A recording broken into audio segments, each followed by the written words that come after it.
Posaď sem, Reed. Počúvaj ma, Potter. Keď som bol v tvojom veku, mohol som mať ktorúkoľvek buchtu v Rockforte. Neodrbávam. Nie som na to hrdý, ale aj Dolores Umbridgeová spoznala môj čarovný prútik.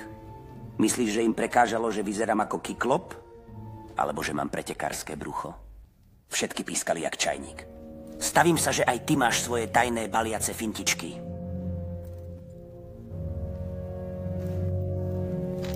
V čom si najlepší? Neviem v čom. V sprchách občas nacvičujeme s chalanmi helikoptéru. V tom som dobrý, ale... ako som počul. Ale mám ho trochu malého. Ale veď to mám aj ja, Mojko. Čaute, decka. Tu Hagrid z dabovačiek. Ak sa vám toto drbnuté video páčilo, nezabudnite dať like, odber a k tomu 10 drepov, aby ste nemali také bandero jak ja. Vidíme sa čoskoro pri nových videách. Cmok!